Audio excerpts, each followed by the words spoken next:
નમસ્કાર મિત્રો, આજના તાજેતર વ્લોગ વિડીયોની અંદર તમારા બધાનું સ્વાગત કરું છું। પડી ગયું છે મસ્ત મજાનું સવાર અને સવારના પહોરમાં આપણે આવી ગયા છીએ સીધા જ મેળી ઉપર। અને મેળી ઉપર અત્યારે માહોલ થઈ ગયો છે વાદળ છાયું, અને હવે આવશે તો નહીં, જોકે અત્યારે સાટા આવે માપે મેળે એવામાં તમને સાટા દેખાતા છે પીડે જો મેળી ઉપર ભીનું ભીનું થઈ ગયું બધી।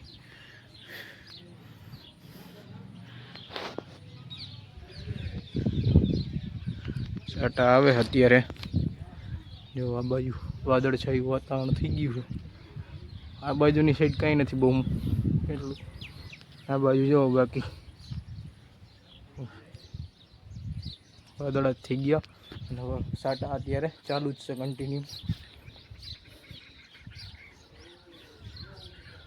તો હવે વરસાદ આવે તો સારું કહેવાય, જોકે આવશે તો નહીં આજે, તો હવે 2-3 દિવસની જ અંદર આવી જશે। બાકી વરસાદ આવે તો જ સારું ખેડૂતને ભાઈ। હાલો આગળ બ્લોગમાં તમે બધી બિના રહેજો। અત્યારે તો સાટા આવે ખાલી। પહોંચી ગયા છે સીધા જ આપણે ઉપલેટા, અને ઉપલેટા થોડુંક કામ હોવાના કારણે આવ્યા હતા, એટલે કેસર કેરીનું ખોખું લઈ લીધું હતું। અને ત્યાર પછી આપણે નીકળી ગયા હતા સીધા ઝટકા મશીનના, જે આપણે હરિયા લેવાના છે, થોડાક ઘટે છે હરિયા, એ આપણે લેવા નીકળી ગયા છીએ। તો હાલો આપણે હરિયા પહેલાં લેતા આવી અને પછી ઘરે પૂગીને મળશું આપણે તમને। થઈ ગયો તો મિત્રો અત્યારે રોંધાનો સમય, અને આપણે સીધા જ આવી ગયા હતા મેળી ઉપર।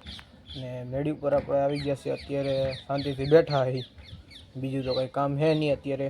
બાકી આજે સવારમાં એવું વાતાવરણ હતું ને કે ચારેય બાજુ વાદળછાયું વાતાવરણ થઈ ગયું હતું, ચારેય બાજુ કાળા વાદળા થઈ ગયા હતા। અને આજે વરસાદ આવતા આવતા રહી ગયો છે, એટલે કે આવ્યો તો માપે સાટા આવ્યા હતા। એટલે કાલ સવારની પહેલાં તો વાત કરું તો આપણે જ્યારે મેળી ઉપર સૂતા હતા ત્યારે રાતે આવ્યો તો કેટલા વાગે, 3:30 વાગે આવ્યો હતો। 3:30 વાગે થોડાક છાંટા આવ્યા હતા, ત્યાર પછી વયો ગયો થોડીક વાર રહી, અને પાછો સવાર થયું એટલે સવારે પાછો 7 વાગે અથવા તો 7:30 વાગે આવ્યો તો, છાંટા આવ્યા હતા આજે। પણ હવે વરસાદ આવતો નથી, એટલે કે ખાલી સાટા જ આવે છે। બહુ વધુ પડે તો સારું કહેવાય, કારણ કે વાવણી થાય, અને વાવણી થાય તો બધાય હવના કામે લાગે ખેડૂત। એટલે આપણે તો ખેડૂત જ છીએ, એટલે આપણું કામ છે ખેતી કરવાનું, એટલે ખેડૂત હવના બધાય કામે લાગે। જો વરસાદ થઈ જાય ને તો વરસાદ આમાં ના થાય તો બધાને વાવેતર કરવું હોય તો પણ ના થાય। એને વહેલું વાવેતર કરી દીધું હોય એની તો વાત જ નથી કંઈ થતી। બોરવેલથી વાવેતર કરતા હોય, પાણી પાય એવી રીતના કરતા હોય, એની તો કંઈ વાત જ નથી, એ તો અલગ જ વાત છે। બાકી જેને આપણે વરસાદની વાવણીનું વાવેતર કરવાનું હોય તો એ તો ના થઈ શકે ને ભાઈ, વરસાદ થાય તો જ થાય, બાકી તો કંઈ પ્રશ્ન નથી થતો। તો વરસાદ આજે આવતા આવતા રહી ગયો ભાઈ। ત્યાર પછી અમે ઉપલેટા ગયા, ઉપલેટાની તમને આગળ ક્લિપ નાખીને તમે જોઈએ છે। હવે ઉપલેટા આપણે ગયા ને તો ન્યાય ચારે બાજુ વાતાવરણ એવું જ થઈ ગયું હતું વાદળ છાયું, પણ ન્યાય જરી કંઈ વરસાદ નહોતો। ઉપલેટાથી લઈને આપણે અહીંયા 4 ગામ સુધી આટલા આજુબાજુમાં ક્યાંય પણ વિસ્તારમાં વરસાદ નહોતો, ખાલી છાંટા આવ્યા હતા માપે મેળે, એટલે બહુ નહોતું આવ્યું। તો વરસાદ થઈ જાય તો કાંઈ ઉપાધિ નથી થતી, એટલે વરસાદ થઈ જાય તો સારું કહેવાય। એટલે નકર પછી મગફળીમાં જે વહેલું વાવેતર કરેલું હોય છે, જે ખેડૂતે વહેલા વાવેતર કરી દીધા હોય છે મગફળીના ને કપાસના, એમાં પાણી તો વારવું જ પડશે। એટલે કપાસમાં તો જો કે પાણી વારતા જ હોય છે, પણ મગફળીમાં વાવી હોય ને ત્યાર પછી પાણી ના પાયું હોય તો વરસાદની વાત જોતા હોય, તો વરસાદ જો ના થાય, હજી 10 દી 5 દી વરસાદ ના થાય તો મગફળી હાવ સુકાવા માંડે, અને તડકાના હિસાબેથી મગફળી તો હાવ સુકાઈ જેવી થાય, એવી લંઘાઈ જાય એવી થઈ જાય। એટલે મગફળીને પાણી તો જડવું જ પડે, અને જો વરસાદ ના થાય તો પાણી જડે નહીં, નકર હવે પાવું પડે। વરસાદ એટલે નહીં થાય તો જેની મોર વાવેતર કરેલું છે એ બધાને પાણી પાવું પડશે। આપણે મગફળીનું વાવેતર કરેલું છે, જો હવે વરસાદ નહીં થાય ને થોડાક દિવસની અંદર તો મગફળીમાં પાણી પાવું પડશે। જો કે થઈ તો જાહે એવું વાતાવરણ તો થઈ જાય છે કાંઈ સવારમાં, અત્યારે તો કંઈ રોંઢે છે નહીં વાતાવરણ એવું, માપે મેળા વાદળા છે, તમને બતાવું જો નાના મોટા વાદળા છે અત્યારે તો, બાકી અટાણા કંઈ એવું નથી વાતાવરણ। બાકી સવાર જેમ પડે ને એમ એવું વાતાવરણ થઈ જાય, અને રાતે ક્યારેક સાટા આવે ને એવું થાય બધું, એટલે રાતે થાય। બાકી વહેલું વાવેતર કરી દીધું હોય એને તો પાવું જ પડે પાણી, વરસાદ ના થાય તો।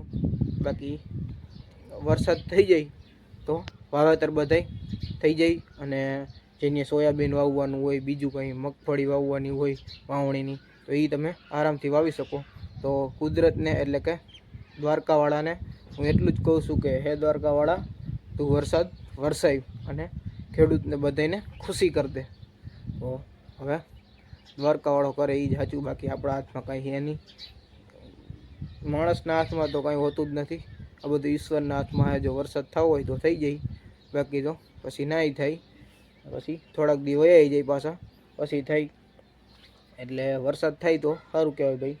એટલે વરસાદ થઈ જાય ને એટલે આમ હરિયાળી થઈ જાય, ખેતરમાં હરિયાળી થઈ જાય, આમ ઝાડવા હોય ત્યાં હરિયાળી થઈ જાય. અને આપણે પછી બીજી વાત કરી તો આપણે ઉપલેટા આજે ગયા હતા.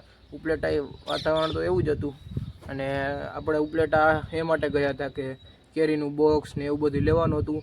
અને મેઇન તો આપણે હરિયા હાટું જ ગયા હતા, ઝટકા મશીનના, કે આપણે ફરતી કોર હરિયા મારી છે. એમાં આપણે હજી અડધા સુધી હરિયા લાગેલા છે, અડધું પોણું થઈ ગયું, એટલે એ થોડાકમાં આપણે બાકી છે હરિયા મારવાના. એટલે હરિયા લેવા છે આપણે કેટલા 24 લેવા છે હરિયા, અને એક હરિયો આપણને પડ્યો છે 42 રૂપિયાની, 42 રૂપિયામાં પડ્યો છે. તો હરિયા લેવા છે 24, અને હવે એ વહેલા મોડા આપણે ખોળી દેવું. તો એ આગળ વિડીયોમાં તમને બતાવશું. વરસાદ નથી આવતો એમાં આપણો તો કંઈ વાંક નથી, ખેડૂતનો તો બધાનો. વરસાદ થાય તો બધું આગળ વધે પ્રગતિ, અને ખેડૂતના પાક પણ વવાતા જાય. અને ખેડૂતના બધા પાક વવાઈ જાય એટલે તમને અટાણે બધાય ખેતર થોડા થોડા ખાલી દેખાતા છે. અને અત્યારે મોટાભાગના બધાય ખેતર લીલાછમ થઈ ગયા છે, કારણ કે અડધા પાક વવાઈ ગયા છે, અને અડધા આપણે ચોમાસાનો વરસાદ થઈ જાય એટલે બધાય ખેતર થઈ જાય લીલવણી, એટલે કે લીલાછમ દેખાય બધાય ખેતર. અત્યારે હજી વરસાદ નથી આવ્યો એટલે થોડાક લીલા દેખાય ને થોડાક કોરા ખેતર દેખાય. પછી વરસાદ આવી જાય એટલે થઈ જાય હાઈ ક્લાસ ખેતર લીલાછમ.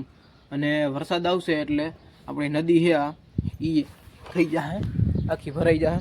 તો નદી તમને બતાવો અત્યારે. નદી જો આ બાજુની આપણે હજી છે એ ઠાલી થઈ ગઈ છે. આપણે આ વેણું નદી છે. જો ઓલી બાજુ હજી કંઈ ખાલી નથી થઈ, પણ આ બાજુની સાઈડ ખાલી થઈ ગઈ છે. જો કાંકરી દેખવા માંડ્યો ભાઈ, અહીંથી ખારચિયા સુધી, ખારચિયાની સાઈડ પણ ઠાલી થતી જાય છે. ઓલી બાજુ ઉપરની થોડીક ફેરી છે, બાકી કંઈ વાંધો નથી. તો બસ આજના બ્લોગ વિડીયોની અંદર આટલું જ હતું. જો તમને સારો લાગ્યો હોય તો વિડીયોને લાઇક કરી નાખજો, અને જો ચેનલમાં તમે નવા હોય તો ચેનલને સબસ્ક્રાઈબ કરી નાખજો. હાલો આપણે મળીશું કાલે નવા બ્લોગ વિડીયોમાં. ત્યાં સુધી બધાને જય જવાન જય કિસાન.